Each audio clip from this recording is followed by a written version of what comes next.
Hello అండి, నమస్తే. యాక్చువల్గా నేను హైదరాబాద్ నుంచి బెంగళూరు వచ్చాక ఫస్ట్ టైం ఆల్మోస్ట్ 2 months తర్వాత వీడియో పోస్ట్ చేయడం.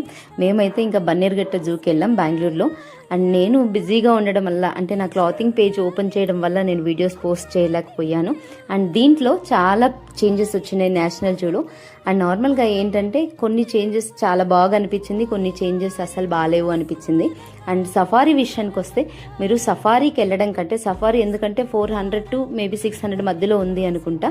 సఫారీలో ఏవైతే అనిమల్స్ ఉన్నాయో అవన్నీ కూడా మీకు నార్మల్ జూలో కనిపిస్తాయి. కాకపోతే మనకి తిరిగే ఓపిక ఉండాలంతే పిల్లల్ని తీసుకొని.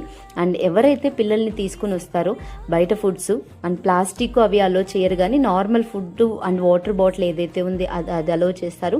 ఖచ్చితంగా పిల్లలకి ఫుడ్ అయితే ప్రిపేర్ చేసి క్యారీ చేయండి. అండ్ యాడ్ అయిన దాంట్లో చిరుతపులి అండ్ ఆల్సో దీంట్లో కొత్తగా ఒక చిరుతపులి, ఆల్సో ఈ చిన్న వాటర్ ఫాల్ ఏదైతే ఉంది ఇది చాలా బాగా అనిపించింది. అండ్ ఆ వాటర్ డ్రైనేజ్ వాటరే కానీ, సో ఇలా డిఫరెంట్గా అయితే ట్రై చేశారు. అండ్ సఫారీలో చెప్పాను కదా చాలా కాస్ట్ ఎక్కువ అవుతుంది. సో దానికంటే ఇది నార్మల్ జూ అనుకోండి, మనకి 170 to 200 బిట్వీన్ ఎంతో వస్తుంది.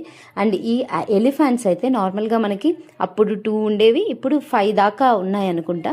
అండ్ మేము వెళ్ళిన టైంకి అక్కడ వర్షం పడింది, ఆ రోజు ఎండ కూడా ఎక్కువ లేదు, అందుకని చాలా కూల్గా ఉంది, నడవడానికి కూడా బాగుంది. అండ్ లయన్స్ అయితే ఇంతకు ముందు ఒకటే ఉండే, అది కూడా చిన్నగా అనిపించింది. బట్ ఇప్పుడున్న లయన్స్ 2 ఉన్నాయి, అవి కూడా చూస్తున్నారా ఎంత గంభీరంగా ఉన్నాయో. సో పిల్లలు ఖచ్చితంగా ఒకసారి ఇట్లా తీసుకెళ్తే చాలా బాగుంటుంది. అండ్ టార్టైస్ అయితే ఇప్పుడు చూడ్డానికి ఒక 2-3 అంతే ఉన్నాయి. ఇంతకు ముందు అయితే almost 10 types of tortoise and birds అవన్నీ కూడా డిఫరెంట్ ఉండేవి. అండ్ ఇది ఇంతటి వీడియో. Thank you.